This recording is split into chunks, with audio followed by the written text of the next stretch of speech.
Assalamualaikum warahmatullahi wabarakatuh. Waalaikumsalam warahmatullahi wabarakatuh. Alhamdulillahirabbil alamin. Huwallazi arsala rasulahu bil huda wa dinil haqq liyuzhirahu 'ala dini kullihi walau karihal musyrikun. Dibacain berita, kita ketemu lagi. Masya Allah. Apa nih beritanya? Kita tentu akan dengar dari Bung Kameramen. Oke, silahkan. Baik, Bung Alfian. Nah ini nih, Bung Alfian. Tokoh yang kontroversial, omongannya selalu multitafsir. Dari sindonews.com. Minggu 5 Desember 2021. KSAD minta jangan terlalu dalam pelajari agama. Astagfirullah. MUI merespon, fokus saja, tumpas perusuh. Ketua Majelis Ulama Indonesia Pusat Khalil Nafis turut berkomentar tentang pernyataan Kepala Staf Angkatan Darat KSAD Jenderal Dudung Abdurrahman yang menyebutkan jangan terlalu dalam mempelajari agama. Dudung mengeluarkan pernyataan itu saat dia tengah bertausiah di Masjid Nurul Amin, Kota Jayapura, Papua beberapa waktu lalu. Saat itu Dudung sedang melakukan kunjungan kerja ke Kodam Cendrawasih. Ketua MUI Pusat Khalil Nafis mengaku heran dengan pernyataan Dudung tersebut yang menyebutkan untuk tidak terlalu dalam mempelajari agama. Hal ini disampaikan oleh beliau di Twitter pribadinya. Bagaimana Bung Alfian merespon berita awal ini, Bung Alfian?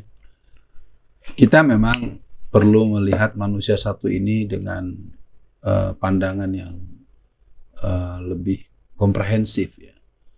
Bagaimanapun situasi ini tidak berdiri sendiri. Kita lihat sejak ada kepulangan Habib Rizik, ketika juga orang ini juga menyebut-nyebut bahwa dia akan menggagalkan reuni 212, itu dinyatakan dengan terbuka di hadapan wartawan. Ini merupakan sebuah tanda tanya. Apa sih yang ada dalam pikiran orang ini sehingga dia bisa berkata seperti itu, dia kemudian mengancam-ancam seperti itu. Lalu kemudian apa urusan dia untuk orang mempelajari agama tidak terlalu dalam? Agama itu kan memang dasar kuncinya adalah keyakinan. Keyakinan itu perlu pendalaman.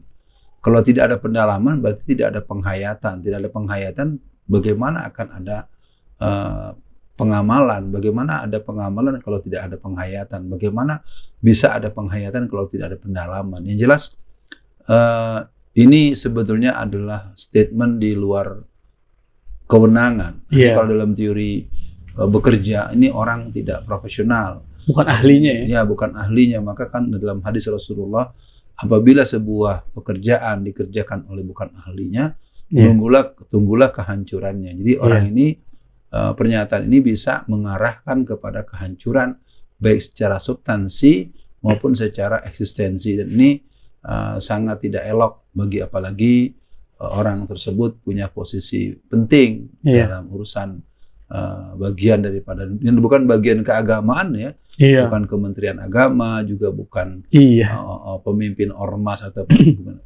juga kata pun walaupun di lembaga ketentaraan ada bintal, kita tidak mengenal beliau sejak dulu sebagai bintal, sebagai orang yang punya peran sebagai pembinaan spiritual atau mental keagamaan. Yang jelas sangat disayangkan ucapan tersebut. Bisakah dikatakan yang lain yang mungkin bisa lebih menunjukkan kesejukan? Ini lebih bersifat tendensius dan aneh dengan namanya yang bernuansa Islami, tapi kok tidak menunjukkan bahwa dia punya kecintaan kepada agamanya sendiri. Apa ada yang salah dalam masa kecilnya, pola asuh masa kecilnya, atau bacaannya, atau perlu ada pembicaraan yang lebih sebatin dengan beliau, frekuensinya, walau alam. Iya, Bung Alfian memang unik ya. Dia ngakunya Islam, namanya nuansa Islam, tapi kok mengkhawatirkan atau malah menyuruh orang untuk belajar agama jangan terlalu dalam. Malah kalau orang jauh dari agamanya, mungkin negeri ini bisa hancur, Bung Alfian. Karena orang akan berbuat tidak sesuai dengan yang Allah ajarkan. Dan yang uniknya nih Bung Alfian, Pancasila sila pertamanya aja ketuhanan yang Maha Esa. Itu mengutip dari surat Al-Ikhlas, Bung Alfian. Iya. Pancasilanya saja referensinya Al-Quran. Kok kita dinasehatin sama orang yang mengakulah dia paling Pancasila untuk jangan terlalu dalam mempelajari agama? Ini gimana nih Bung Alfian? Fenomena ini saya khawatir, apalagi orang-orang yang berdakwah meniru dia atau sepemikiran dengan dia, ini sangat bisa merusak tatanan keberagaman orang Indonesia yang beragama. Dan ini malah saya khawatir lagi Bung Alfian, komunis jadi senang nih, PKI jadi senang kalau orang udah jauh dari agamanya. Gimana Bung Alfian? Pertama mari kita buka arsip Pancasila. Pancasila ini kan sebetulnya yang disepakati secara nasional adalah Pancasila 22 Juni tahun 1945. Dan kekhawatiran yang didramatisir baik oleh Bung Hatta atau yang lainnya itu merupakan sebuah kajian yang tidak teruji secara akademis. Karena Profesor Deliar Nur dalam bukunya tentang sejarah pergerakan Islam di Indonesia tahun 1942 sampai hari-hari kemerdekaan itu tidak membuktikan bahwa adanya kekhawatiran itu. Iya. Bahwa sila pertama ketuhanan yang Maha Esa adalah kompromi terhadap dari apa yang namanya ketuhanan dan menjalankan syariat Islam bagi para pemeluknya. Nah, ketika ada orang dengan usil, dengan nyinyir, menyoal kedalaman pelajaran agama yang diambil, dia perlu baca lagi bahwa di TNI itu juga ada Sabta Marga, adalah hal yang berhubungan dengan berkhidmat kepada ketentuan Tuhan yang Maha Esa. Artinya berlindung, berkhidmat, mengambil rujukan, mengambil spirit dari agama yang menjadi dari Tuhan yang Maha Esa, yang tentu dia mengajarkan ajaran yang dalam bentuk agama, ya buat kita Muslim adalah agama Islam. Nah, jadi kembali bagaimana ini berbahaya dan ini memberikan ruang yang cukup luas untuk orang-orang sekuler, orang-orang liberal, orang-orang yang pluralis ya, dan orang-orang komunis dan orang-orang ateis dan orang-orang yang mungkin dia merasa beragama itu adalah hal yang sangat privasi, dan itu sikap sekuleristik. Kalau seorang yang berpancasila tidak begitu. Orang berpancasila, dia akan menjadi Tuhan itu adalah tempat dia mengembalikan segala urusan. Kenapa? Karena tertuang dalam Undang-Undang Dasar kita, pasal 29 ayat 1. Ya, pasal 29 ayat 1. 1. Negara berdasar ketuhanan yang Maha Esa. Itu saja poin. 2. Tiap-tiap warga negara berhak untuk menjalankan agamanya masing-masing. Artinya untuk punya pemahaman, untuk bisa menjalankan berarti harus punya kedalaman dasar, kedalaman teori, kedalaman ilmu, dan ketuntasan pembelajaran. Dan itu dalam ilmu epistemologi keilmuan itu akan harus ada pendalaman. Kalau nggak ada pendalaman, nggak ada penghayatan. Sekali lagi sebagaimana pernyataan saya di awal tadi, yang jelas sikap ini tidak patut dicontoh, dan kepada yang bersangkutan kita himbau untuk kembali belajar, membaca diri sendiri, mengaji diri sendiri, karena ini adalah sikap arogan yang tidak patut untuk diikuti dan diteruskan. Iya, Bung Alfian, benar sekali.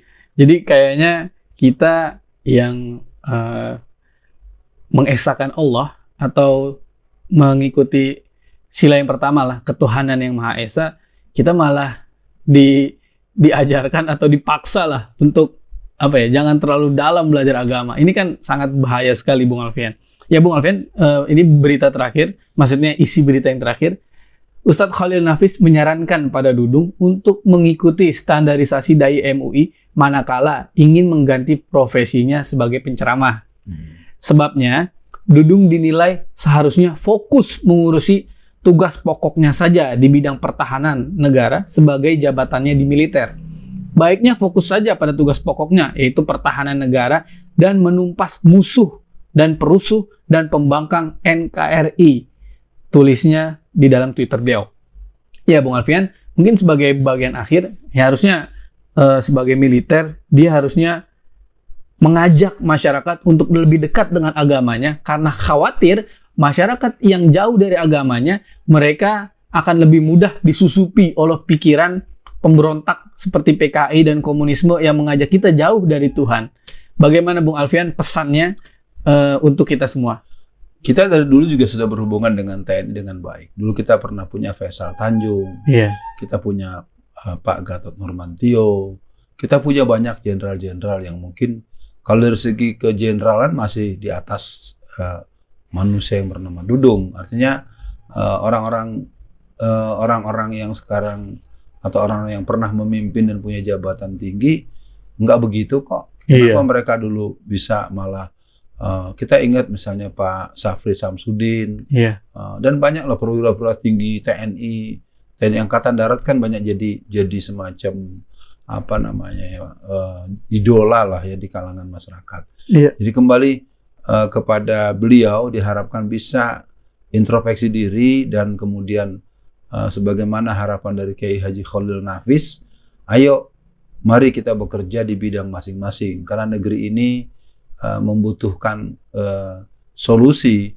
Negeri ini membutuhkan cara-cara yang beradab untuk sampai kepada sebuah penjagaan keutuhan NKRI dari upaya-upaya yang dilakukan oleh pihak-pihak musuh-musuh negara kita. Musuh kita yang jelas adalah pemberontakan di Papua Merdeka yang telah membunuh puluhan bahkan ratusan baik tentara maupun polisi oleh mereka. Mereka juga telah memperkosa nakes kita dan melakukan banyak hal. Artinya saudara Panglima KSAD, Kasat ya, agar Anda uruslah itu sebagaimana diarahkan tadi pandangan dari Pak Kiai Haji Khalil Nafis. Buat kita seluruh bangsa Indonesia, kita punya banyak, kita punya ratusan ribu, kita punya jutaan TNI, dan mereka orang-orang yang bersabta marga, orang-orang yang mempunyai sikap berketuhanan yang Maha Esa, dan kita akan jadikan negara ini dijaga antara umat Islam, TNI, dan satuan-satuan TNI Trimatra maupun satuan-satuan keamanan lainnya. Kita nyatakan bahwa negeri ini negeri yang berketuhanan yang Maha Esa. Siapa yang mengotak-atik ketuhanan yang Maha Esa patut diduga dia bermasalah dengan prinsip-prinsip kedaulatan bangsa yang menjadi kebersamaan kita semua. Assalamualaikum warahmatullahi wabarakatuh.